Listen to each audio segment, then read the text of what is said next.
My name is Kala Winter, and for the first 22 years of my life, I believed I was a burden.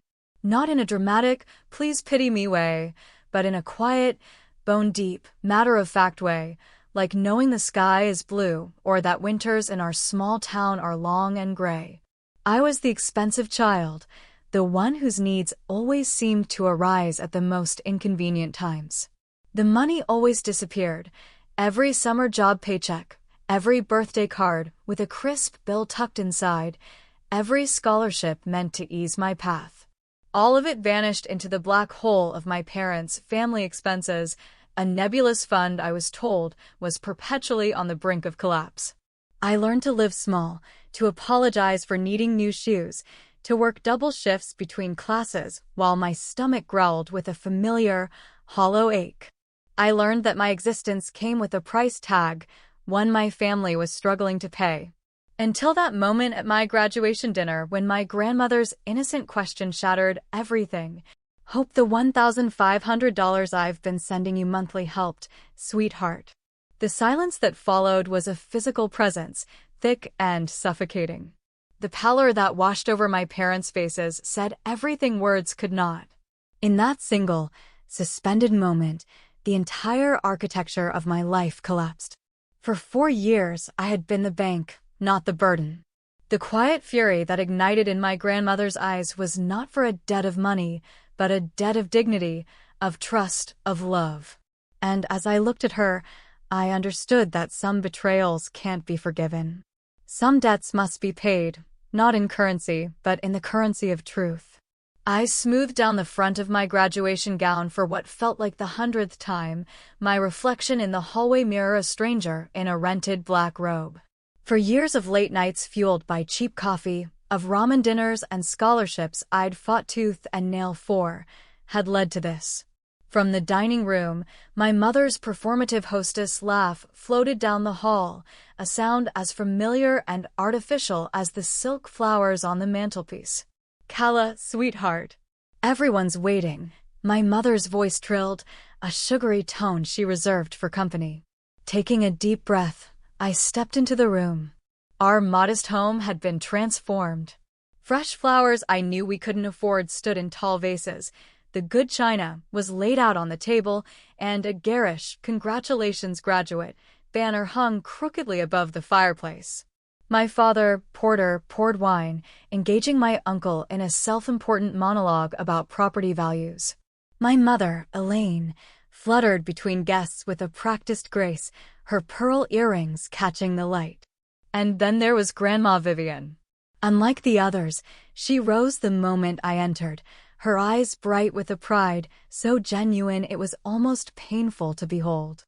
"There she is," Vivian announced, her voice clear and warm, crossing the room with a surprising speed for her 72 years. My brilliant granddaughter.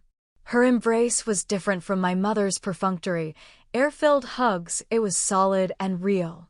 She pulled back, holding me at arm's length. "You look exactly like my mother on her graduation day," she said, her voice thick with emotion. Strong. Ready for anything. My mother materialized at my side, placing a hand on my shoulder with just enough pressure to create a space between Vivian and me. "Mother, you're going to wrinkle her gown before we can get proper pictures." Vivian's eyes flashed, but her smile remained intact. "Some things are worth wrinkling for, Elaine." The tension between them was a low hum beneath the surface of every family gathering. Vivian lived 3 hours away in a small Victorian home she refused to sell after my grandfather passed, a house filled with books and memories and a quiet independence my mother seemed to find personally offensive. Her visits were rare, usually for holidays and special occasions, each one marked by my mother's flustered anxiety and my father's strategic disappearances to his workshop. Dinner progressed with the usual small talk. My father stood to offer a toast, raising his champagne flute. "To Kala, who has made us so proud by graduating with honors," he said, his practiced smile not quite reaching his eyes. "We always knew she would succeed." My mother nodded enthusiastically. "Despite the financial challenges, we always told you, didn't we, Kala, that no matter how tight things got, we'd find a way. I offered a weak smile, the words echoing in my memory. We can't afford that right now, Kella. Maybe next semester. You know how tight things are.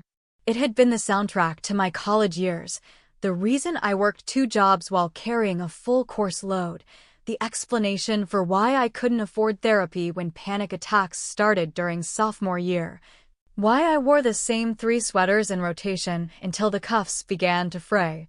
Kella has always been so understanding about our situation, my mother continued, reaching for my hand across the table. Her touch felt proprietary, so mature about the sacrifices. Vivian set her fork down with deliberate care. The small sound cut through the chatter. Sacrifices? My father cleared his throat. Well, you know, Mother Vivian, not everyone is blessed with unlimited resources. We've always been honest with Kella about our financial situation. Honest, Vivian repeated, her tone neutral but her eyes sharp. She turned to me, her gaze intense. Kella, the monthly deposits, the $1,500 I've been sending you throughout college, has it helped at all with those sacrifices? The world tilted. My wine glass froze halfway to my lips. What money? I asked, my voice a whisper that seemed to absorb all the sound in the room. The air grew cold. My eyes darted to my parents. They had gone completely still. My mother's face was a mask of chalky white. My father's jaw was a rigid line. The $1,500 I've been sending to your account every month since you started at the university, Vivian clarified, her eyes never leaving mine. For your expenses, for emergencies. So you wouldn't have to work yourself to exhaustion while you were trying to study. The silence stretched, thick and damning, broken only by the awkward clatter of my uncle's knife against his plate. There must be some misunderstanding, my mother finally managed, her laugh brittle and false. Mother, perhaps this is a conversation for a more private time. I've never received any money from Grandma, I said, my voice sounding distant, as if it belonged to someone else. Not once. Vivian's expression hardened as she turned her gaze upon my parents. Elaine. Porter. What is she talking about? My father recovered first, his smooth businessman smile sliding into place. I'm sure it's just a simple banking mix-up. We can sort this out. Elaine handles the accounts. I've kept every single receipt, Vivian cut in, her voice quiet but unyielding. Every transfer confirmation. For 4 years. The numbers assembled themselves in my mind with brutal clarity. For years. 48 months. $72,000. While I was rationing groceries and working the late shift at the campus coffee shop. While I was turning down medical appointments and social invitations. While I was drowning in guilt every time I spent money on something as basic as a new notebook. You said we were struggling, I whispered, looking directly at my mother. You told me you were taking on extra shifts at the library to help me stay in school. My mother's hand trembled as she reached for her wine. We were saving it for you. For your future. For a real emergency. What emergency? I demanded, my voice rising, shaking with a grief so profound it felt like anger. The emergency when my car broke down and I missed a week of classes because you said you couldn't help? The emergency when I needed a root canal and you told me to just take ibuprofen until the summer break. Vivian placed her napkin on the table and stood with a quiet, regal dignity that seemed to fill the room. I think this celebration has come to an end. Kella, would you be so kind as to walk me to my car? My father stood abruptly. Mother Vivian, please. Let's not ruin Kella's special day over a simple misunderstanding.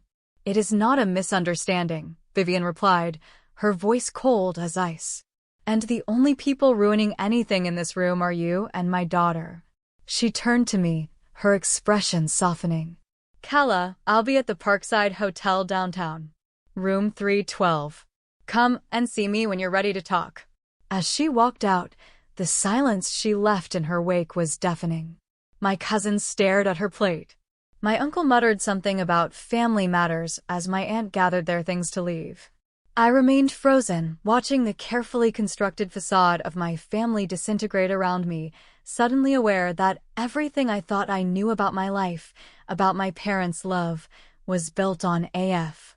Foundation of lies. Sleep was a distant country I couldn't reach that night. I lay in my childhood bedroom, the glow-in-the-dark stars my father had stuck to the ceiling when I was 10 mocking me from above. The conversation after our guests had fled was brief and deeply unsatisfying. "We were protecting you," my mother had insisted, her mascara smudged from performative tears. "You weren't ready for that kind of money. We were going to give it all to you after graduation, as a big surprise." My father had been more strategic, his tone reasonable, paternal. "Your grandmother has always tried to control this family with her money, Kala. We were teaching you the value of independence." Independence. The word echoed in the silent room as I remembered the nights I'd gone hungry to save for textbooks, the scholarships I'd fought for, the student loans I'd taken out despite my parents' vague assurances that they were handling things.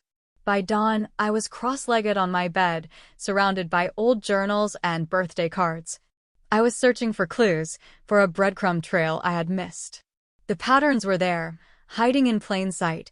References in Vivian's letters to gifts I'd never received, my mother's constant, casual comments about my expensive taste, the guilt trips that followed any request for basic necessities. When the first light of morning filtered through my window, I dressed quietly and slipped out of the house. The drive to the Parkside Hotel was only 15 minutes, but it felt like crossing a border into a new and terrifying country. Vivian opened her door immediately, already dressed in a simple blue blouse and slacks, her silver hair pinned back neatly. She didn't seem surprised to see me. "I've been up since 5, she said, ushering me inside. "Some habits from the farm never die." The hotel room was modest but comfortable. A room service cart with breakfast for 2 sat by the window. "I had a feeling you'd be up early," she explained, pouring me a cup of coffee. "You have questions. I have answers. But first, eat something. You look like you're about to fall over." I picked at a croissant while Vivian sat across from me, her posture perfect, her gaze gentle but direct. "I should have checked with you directly," she began, her voice heavy with regret. "I trusted Elaine when she told me you were always too busy with your studies to talk. That was my mistake, and I am so sorry for it." "How long?" I asked, the coffee bitter on my tongue. "How long have you been sending the money?" Vivian sighed. "The $1,500 a month started when you began college. But that's not all." She reached for her handbag and removed a worn leather portfolio. "I also sent $500 every month throughout your 4 years of high school. For a college fund." My hands began to shake. I set the coffee cup down before I could drop it. "That's another $24,000? "Yes, a total of $96,000, Kala. All of it meant for you." Vivian opened the portfolio, revealing meticulously organized bank statements and transfer confirmations. "Your grandfather taught me to keep records of everything. Trust, but verify," he used to say. I failed on the second part. I stared at the papers, each one a testament to my parents' long and calculated betrayal. "Why didn't you ever mention it when we talked on the phone?" "We so rarely talked, Kala." "That was part of their strategy, I see that now." Vivian's voice sharpened with a new edge of anger. "Every time I called, Elaine would answer and tell me you were studying or at work or sleeping. When I sent checks and birthday cards, she would call to thank me on your behalf and tell me some story about how you'd spent it." I believed her. She paused, her hands clenching in her lap. "I should have been more persistent. I failed you." "No," I said, my voice firmer than I expected. "They failed me. They lied to both of us." Vivian nodded slowly. "Yes, they did. And now I think we need to understand just how deep this deception goes." After breakfast, we made a plan. I would go back to my small apartment near campus and gather my own records. Vivian would consult with her longtime attorney about our legal options. We would meet again the next day. As I drove away from the hotel, my mind was a chaotic slideshow of memories, now cast in a sinister new light. The time my mother claimed a birthday check from Vivian had bounced, making me feel too ashamed to even thank my grandmother for the thought. The college trip to study art in Florence that I had to decline because my parents said we couldn't afford the deposit. The bitter winter my heat was shut off for 3 days because I was a few dollars short on the bill. Back in my tiny apartment, I pulled out my laptop and logged into my bank account, the one my mother had helped me set up when I turned 18. I scrolled through years of transactions, a bleak landscape of small paychecks from the campus bookstore and the local diner, punctuated by withdrawals for rent and groceries. There was no trace of Vivian's generosity.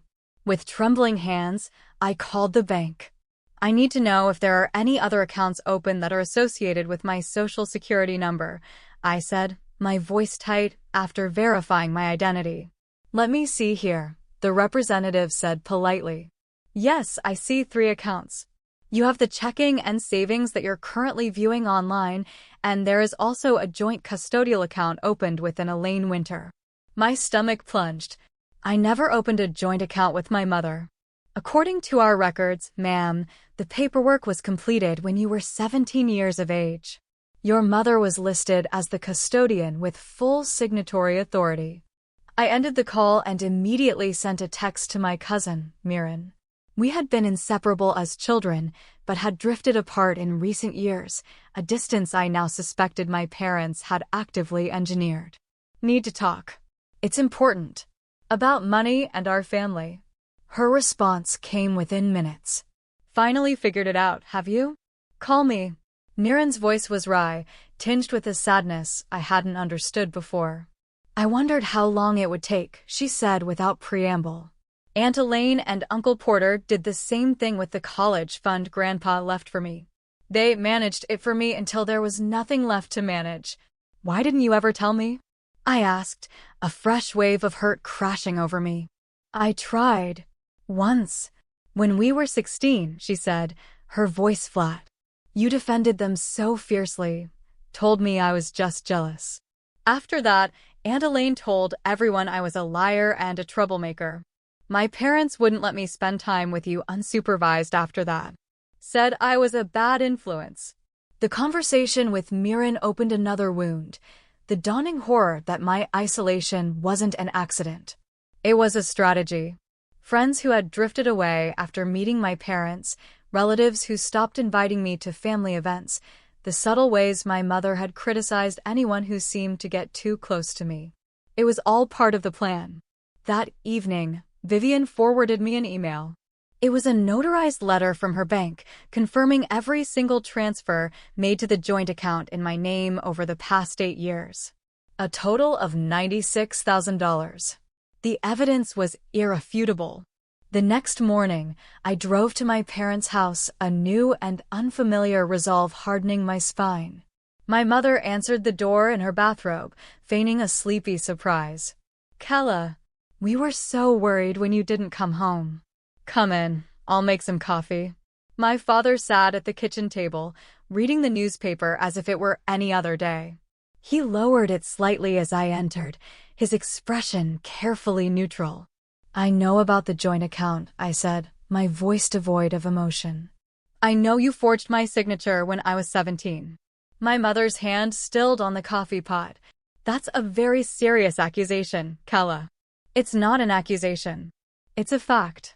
The bank confirmed it. My father folded his newspaper with deliberate precision. We did what any responsible parents would do. You were a minor. We established an account to safeguard your future. Where is it? I demanded. Grandma's money. My money. My mother's face transformed, her features hardening into a mask of wounded indignation. After everything we have done for you, this is how you repay us? With baseless accusations? Where do you think your tuition came from? Your apartment? Your car? I paid for my apartment with my 2 jobs, I countered, my voice rising. I got scholarships and took out loans for my tuition. And the car was a gift from Uncle Julian. You just put it in your name because you said it would be cheaper for insurance. You are being ungrateful, my mother said, her voice climbing to a familiar, shrill pitch. We sacrificed everything for you. What did you sacrifice? I asked, my voice dropping to a deadly quiet. Your yearly trips to the Caribbean? The complete kitchen renovation last year? Dad's new SUV? My father stood, his chair scraping loudly against the tile floor. That is enough. You don't understand the complexities of adult responsibilities, Kala. We had expenses.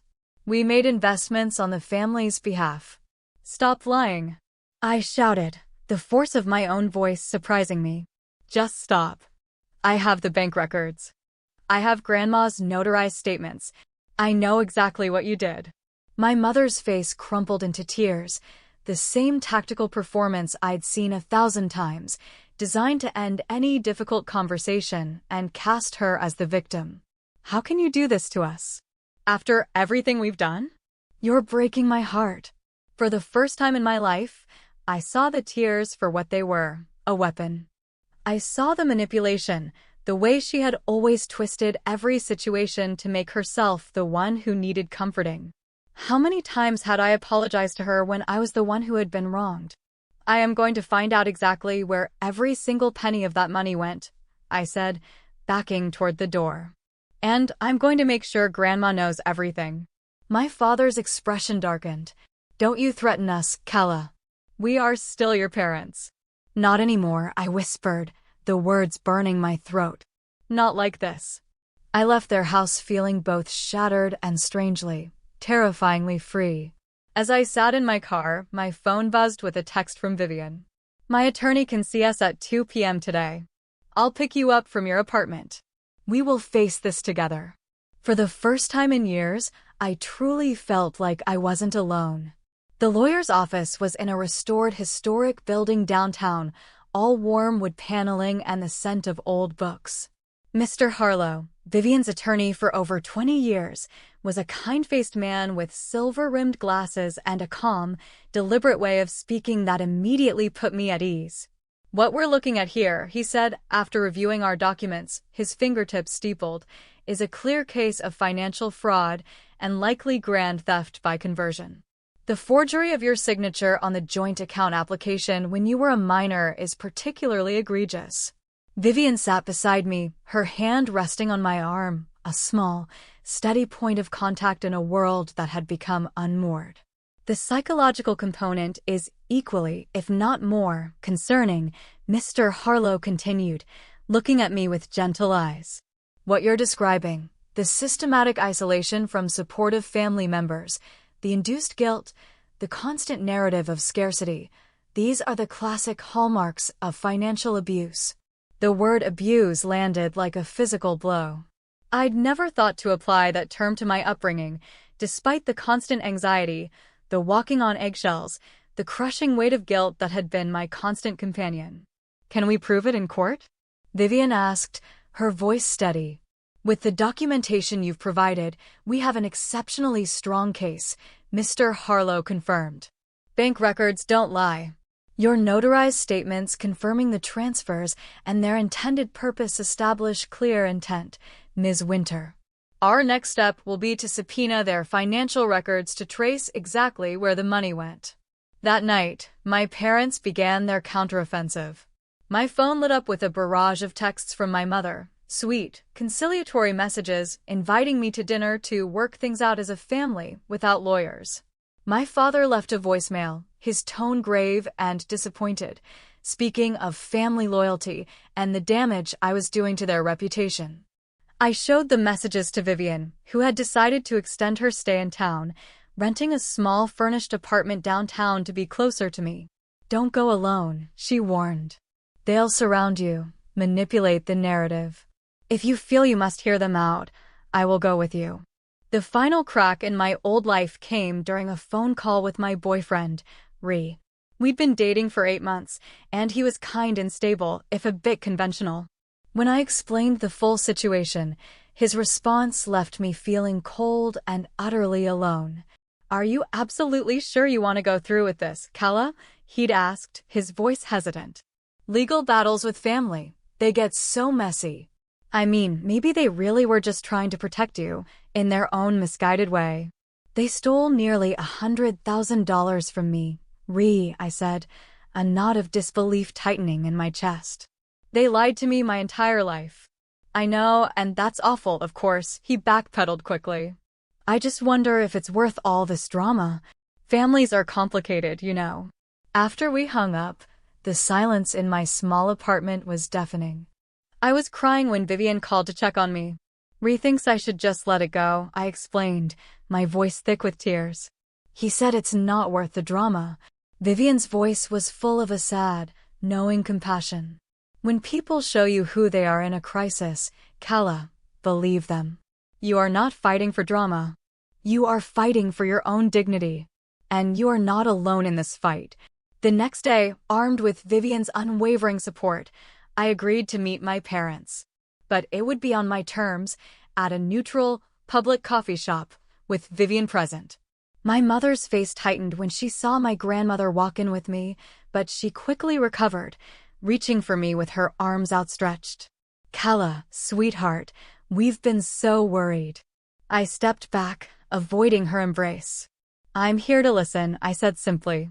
We sat at a small table in the corner.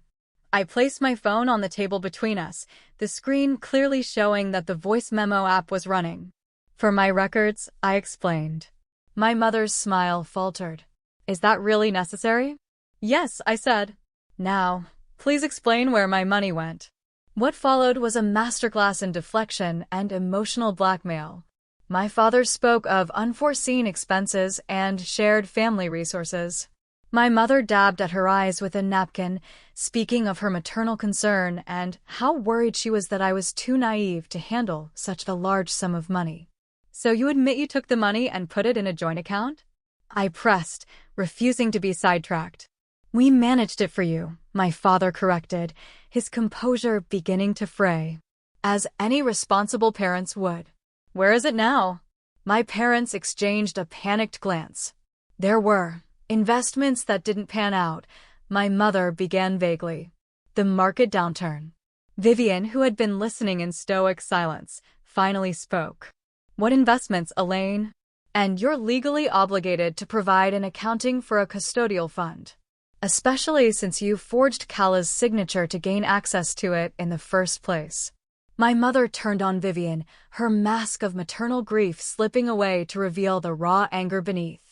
You have always undermined me, always thinking you knew better how to raise my child.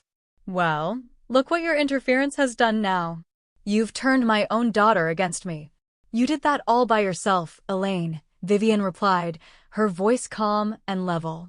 I stood up, gathering my phone and my bag. This meeting is over. My attorney will be in contact with yours. As we walked away, my mother called after me, her voice breaking with practiced drama. Kala, please. Don't do this. We're still your family. Vivian's arm came around my shoulders as we pushed through the door and into the bright afternoon sun. Family doesn't steal from you, Kala, she said, just loud enough for those at the table behind us to hear. And family certainly doesn't spend years convincing you that you're a burden. Outside on the sidewalk, I took my first deep, clean breath in what felt like a lifetime. The road ahead was uncertain and would surely be painful, but for the first time, I could see it clearly. And I knew, with a certainty that settled deep in my soul, that I would not be walking it alone. The day I filed the formal legal complaint was quiet and overcast, the sky a blanket of muted gray that mirrored the solemnity of the act. Standing beside Vivian in the echoing hall of the county courthouse, I felt a strange sense of calm settle over me. This was no longer just about anger or betrayal, it was an act of reclamation. The lawsuit was comprehensive: financial fraud, forgery, theft by conversion, and a petition for a full forensic accounting of my parents' finances. Mr. Harlow had built an ironclad case, bolstered by statements from Julian and Mirren, who detailed my parents' long-standing pattern of financial manipulation within the family. News travels fast in a small town. The lawsuit sent shockwaves through our community. My parents, who had meticulously cultivated an image of respectable, self-sacrificing pillars of the community, were suddenly exposed. The narrative they had so carefully controlled for decades began to unravel. The fallout was swift. 3 days after the filing, my mother appeared at my apartment door, her face pale and drawn. "You have to drop this, Kala," she pleaded, her voice a raw whisper. "You're ruining our lives. Your father could lose his job." I stood my ground in the doorway, creating a physical boundary where an emotional one had never been allowed to exist. "You didn't seem too concerned about ruining my life when you were stealing the money that could have paid for my education, my health, my future." "It was your father," she whispered, her eyes darting around as if someone might be listening. "He controlled all the money. I was afraid of him." The lie was so transparent, so insulting, it barely registered as a blow. "Mom, I've seen the bank records. You were the one who made most of the withdrawals. You were the signatory on the account." "Stop." As her face crumpled into familiar tears, Vivian's car pulled into the parking lot. She walked toward us with a purposeful stride, her expression a mixture of sorrow and steel. "Elaine," she said, her voice leaving no room for argument. "This is not appropriate. Kala has made it clear that all communication needs to go through her attorney." My mother whirled on Vivian, her grief instantly transmuting into rage. "You did this. You've always been jealous of me, jealous of my relationship with my daughter." "What relationship?" Vivian asked, her voice quiet but devastating. "The one where you systematically isolated her and stole from her? That one." She then delivered the final, decisive blow. "For your information, Elaine, I have already met with my attorney and had my will redrafted. You and Porter are no longer beneficiaries. Everything I have will go to Kala and to a foundation I am establishing to support victims of family financial abuse." My mother stared, speechless, as Vivian gently guided me back inside my apartment and closed the door on her. The legal battle stretched on for months. My parents' attorneys tried to delay, to dismiss, to force a lowball settlement with a non-disclosure agreement. We refused. This was not about a quiet payday, it was about public accountability. The judge, a stern but fair woman named Levinson, seemed to agree. She denied their motions and ordered a full forensic accounting. During this time, I began to build a new life, piece by painful piece. With Vivian's emotional and financial support alone against the future settlement, I moved into a small, sunny apartment above a bookstore downtown. It was the first space that was truly mine, filled with second-hand furniture I chose myself and plants that I learned to care for. I started seeing a therapist, a kind woman named Amy who specialized in complex family trauma. With her guidance, I began to unpack the years of psychological manipulation. "They made you believe your basic needs were extravagant wants," Amy explained in one session. "It's a common tactic of control. If you feel perpetually guilty for existing, you're less likely to question their authority." I started a journal, not to vent, but to document. I wrote down memories as they surfaced, viewing them now through the lens of truth. The time my mother lost my application for a prestigious summer writing program. The way my father would praise my independence to others, then criticize my inability to contribute more to the family fund in private. It was a slow, agonizing process of rewriting my own history. The forensic accounting report was the final, undeniable proof. It traced the $96,000 from Vivian's bank to the joint account, and then out again, not to investments, but to pay for luxury vacations, a new car for my father, my mother's designer wardrobe, and extensive home renovations. A significant portion had been used to pay down their own personal debts. There was nothing left. The day of the final hearing, I chose to read a victim impact statement. My voice shook as I began, but gained strength as I spoke. I didn't talk about the money. I talked about the cold nights spent studying in the library because I couldn't afford to heat my off-campus room. I talked about the shame of having to borrow lunch money from a kind professor. I talked about the panic attacks, the lost opportunities, the gnawing belief that I was fundamentally unworthy. My parents didn't just steal my money, I concluded, looking directly at them for the first time that day. They stole my security. They stole my confidence. They stole my belief in the fundamental goodness of family. That is a debt that can never be repaid.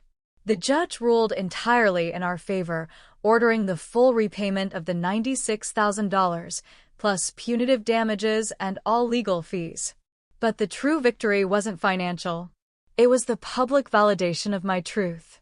In the aftermath, my father was fired from his job, and a subsequent investigation by his former company uncovered years of embezzlement, leading to criminal charges.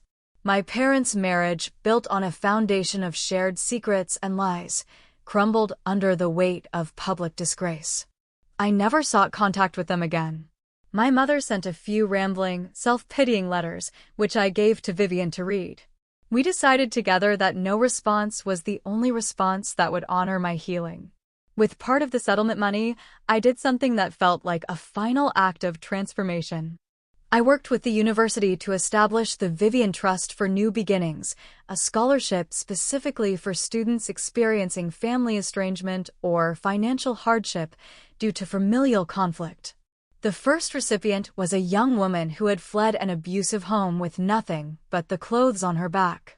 My relationship with Vivian blossomed into the one we were always meant to have.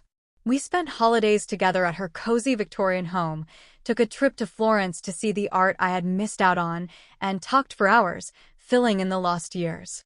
She taught me how to garden, how to make her mother's famous apple pie, how to stand tall in my own truth. One crisp autumn afternoon, about a year after the settlement, I was invited back to my alma mater to speak to a group of first-generation students about financial literacy and setting boundaries. As I stood at the podium, looking out at the sea of young, hopeful faces, I saw myself in so many of them. Your worth is not determined by your productivity or your ability to be small and silent, I told them, my voice clear and steady. You have a right to your own resources, your own future, and your own story. Don't ever let anyone, not even the people who are supposed to love you most, convince you that you are a burden. After the talk, a young woman approached me, her eyes shining with tears. "Thank you," she whispered. I thought I was the only one. In that moment, I understood my new purpose. The pain of my past had not been erased, but it had been transmuted. It was no longer a weapon used against me, but a tool I could use to help others. I had lost the family I thought I had, but in its place, I had found a real one, built not on obligation and lies, but on a foundation of respect, honesty, and a fierce, protective love. I had found my voice, and I intended to use it.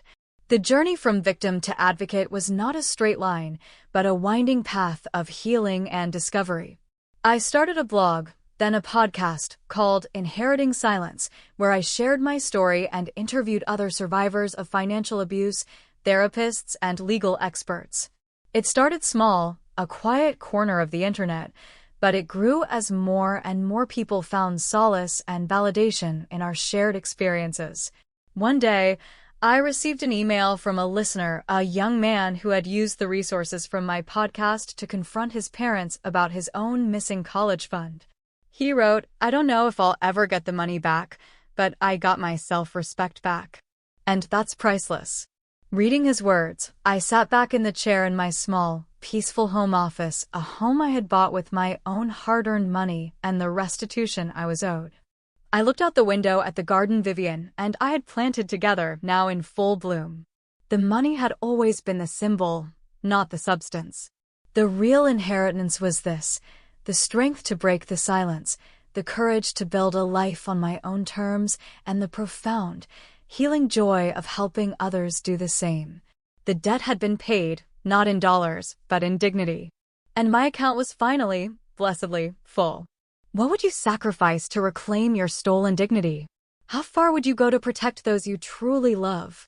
If this story of betrayal and redemption resonated with you, please like, subscribe, and share for more powerful narratives that explore the shadows within families and the courage it takes to step into the light.